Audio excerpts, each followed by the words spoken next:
Let's go to our first caller here. This is Josh L. Josh L., you are up first. Hello.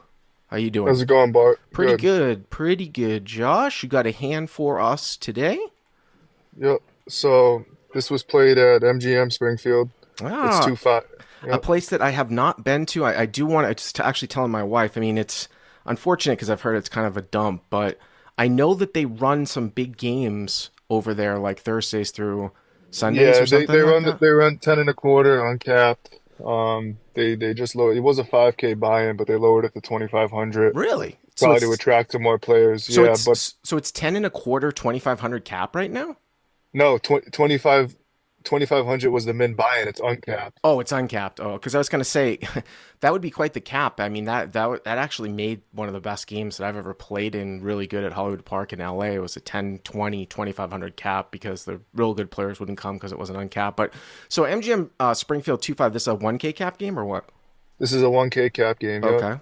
Well, I still haven't made it out there, but hopefully I will sometime in the next couple months. It's about an hour and a half for me. Yeah, it's a good room. I mean, they run 2-5 regularly, and then like I said, sometimes they run a 5-10, 5-5 mix game, Well, okay. which we might try getting going tonight. But no, it's a great room. So Okay. I'll definitely check it out. All right. 251K yeah, cap. yeah. So 2-5 1K cap, 2,300 is the effective stack, seven-handed. Okay. Button straddles on. You can Mississippi straddle here, so from any position Okay. besides the blinds. So the button straddles for 10, small blind folds. I'm in the big blind with ace of diamonds, jack of diamonds, and I open to 30, which is my standard opening size when there's a straddle on. So you make it 30 from what is really early position. I mean, it's seven-handed, so Yeah, I it's not mean, like I nine-handed. think of it like under the gun one, right? Like, Well, yeah, I mean, you can lop it off because it's seven-handed, but if you're playing a yeah, button straddle nine-handed, it's super early. So you make it 30, kind of a little bit on the small side. Are people straddling like every that's hand? mostly there's a few players who are straddling the button. I would say maybe half of the hands played are being Okay. straddled, but 30 is normally the standard opening size here when there's a straddle on, 30 Okay. or 35. I Okay. mean, I guess you could say I could go a little bit bigger because of stack depth, but I go with 30. Okay. Cutoff calls, folds around to the cutoff, he calls, and then the button, he's a loose aggressive player. He likes to barrel off in position, but he ends up three betting here to 125. And Interesting. yeah, Interesting. Because of course this is different because he's almost like a big blind in the preflop sense that where he can just call with a lot of medium strength hands, right? So this is one of the exactly. one, He knows like I have a pretty good image here. I mean, I have a 4K stack, but he knows I have a good image, and I'm not really going to be opening this spot. yeah, this is one of the spots where, Too. similar to the big blind preflop, where this could actually be slightly polar as opposed to linear, just because he is incentivized to call with a lot of the medium strength hands. You're kind of in one of these weird. It's a weird spot. I think it's probably with the background description. I think it's too tight to fold, and then obviously you're incentivized to four bet when there's a dead caller in there, but your hand's kind of in between. It gets kind of these in between hands can be difficult to play in this spot with a field caller like nines, tens, jacks, hands that you just don't want to four bet, but are probably a little bit too strong to fold. Yeah, I think if I had like ace jack off, ace queen off, I'd probably four bet as a bluff here.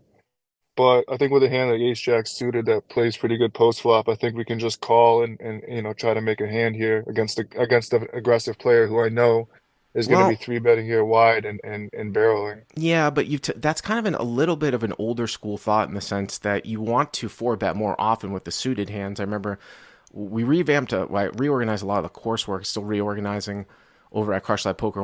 I did a whole podcast on why suited hands are better, and I learned this from the Top Section podcast when I used to host that with Conlon when he did some hardcore pre-flop solver work. Usually suited hands are, especially at this depth at over 200 BBs, should be four bet more often. I mean, I just got to throw that out there. But it sounds like you called, right? Yeah, I call and I did look at like solver approved charts, and they normally say that the spot is probably it should be either a call or a raise. Okay. So So you call, and what does the cutoff do? cutoff calls as well. Okay, so now you're going to be out of position here to two guys. Pots maybe like 385, something like that, right? 375. Yeah, 375. Okay. All right. Um, Flop comes. It was ace of spades, Uh huh. uh, ace of clubs, Uh huh. and the ten of diamonds. Okay. So ace ten, so you flop trips. board. Yep. Yeah, I believe it was the ace of spades, ace of clubs, and then the 10 was the 10 of diamonds. Yep. Okay. That makes sense. Yep. So checks to the button. I check, cut off checks. Uh-huh. Button C bets a third pot. He bets 125. So button 125. I mean, you've got a guy behind you, but I don't think there's really. I mean, he's betting kind of small, like 33%, and sometimes you do have obviously some raises here because you can't always let somebody 130 to death to realize your equity. But I mean, I don't know. I don't know if I'd be doing it that much in this spot here. You've kind of got a little bit of a lockdown on the board. Sometimes you see that reflected with little top pairs that are sort of more vulnerable. Of course, here you got trips. I think if there was a front door flush draw, maybe I throw in some raises sometimes, but because it's such a dry board, it's a rainbow board. I think calling's fine too with this hand. So hero And, calls. yeah, so I call and the cutoff also calls. And the cutoff also calls. Wow. Yeah. And we're on a rainbow board here, right? Ace Ace This is 10. a rainbow board, yeah. So Why? like he obviously he's overcalling the spot, I think, with a lot of hands, but we'll get A into it. lot of hands? The cutoff's overcalling with a lot of hands? I think he's probably over. Well, he's probably overcalling here with. He's probably calling here. Let's not say overcall, but if he's overcalling, he's calling with 10x or maybe like suited aces. Boy, I don't even. I gotta be honest with you. If I'm in the cutoff spot and it goes bet call, I don't think I'm calling with 10x here.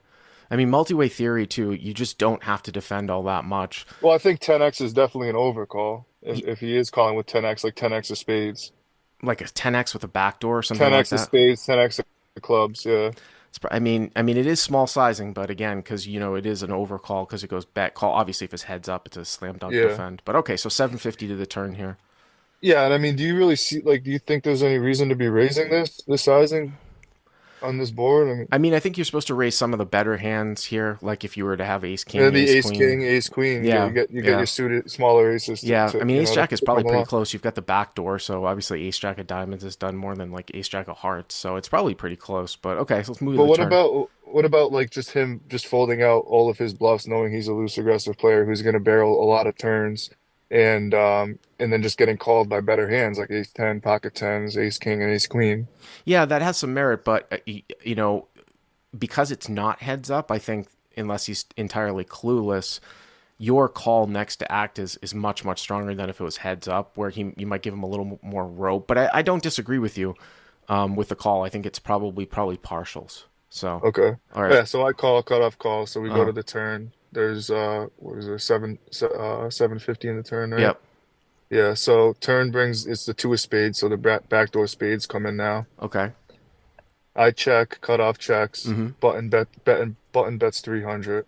So button continues to He bet continues to fire for 300. after two people called. Wow, that's Yeah. very very strong. I mean, I don't think you can fold now. No, I'm not. I'm thinking like now. I'm like, all right. I just want to get the showdown. Yeah. Like, hopefully there's clean rivers. Let's just check call down, right? Like, I'm worried about. Like I said, I'm worried about ace 10. I'm worried about tens, ace king, and ace queen. This is Yeah, and if strong after something two people call the flop. And if something crazy happens behind you, you can fold. Like if you call and it goes check raise and then the button continues, I think you can probably fold, right? Something like that happens.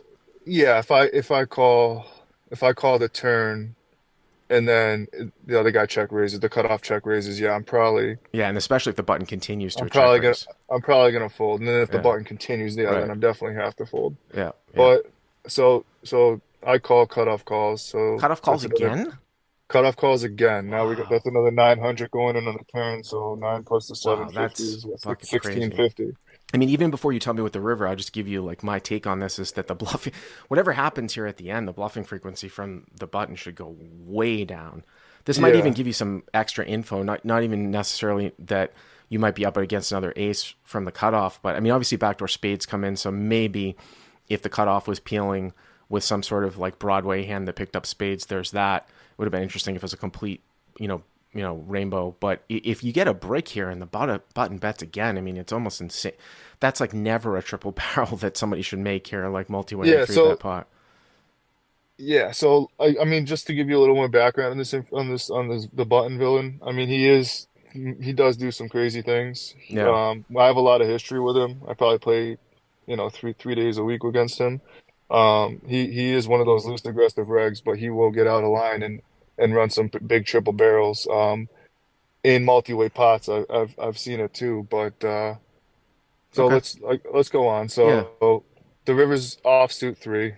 All right, so I'm gonna put down three of diamonds here because it's probably irrelevant. Okay, Essentially it's a brick, right? In a three bet pot, you would think. unless the guy was like starting a barrel, had some sort of barrel with like 4 or 5 or something like that. I mean, that's it. I mean, that's the only thing Yeah, once in a but blue would moon. 4-5, why would like does 4-5 really double barrel the turn after getting two callers though? And like what if he gets raised off his Right. turn bet? I mean, Why would he be barreling the turn and, I, and not realizing his equity if he sure. you know what I I mean? mean, maybe if it was 4 or 5 of spades, but I agree with you. I'm just saying That's like like the once in a only million. hand I think that would Right. barrel, right? Four or That would five of that would spades. that would make the only.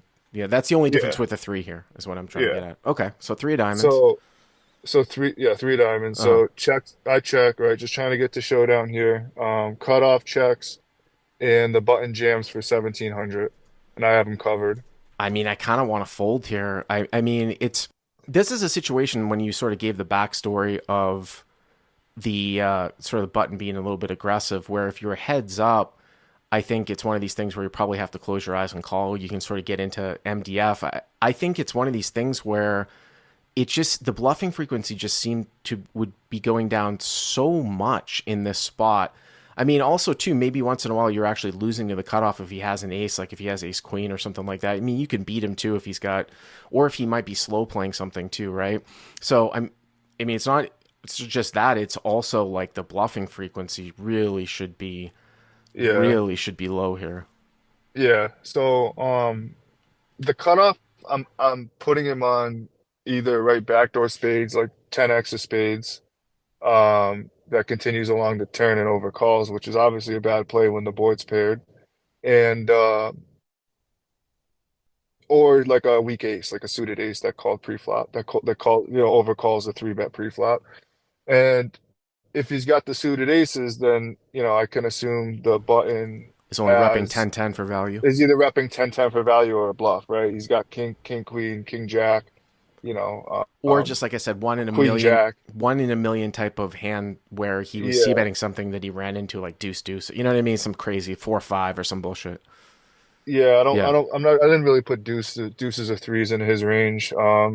I'm thinking, like I said, in real time, I did think the cutoff had a weak suited ace. The way he was playing the live reads, I was kind of getting on the table at the time.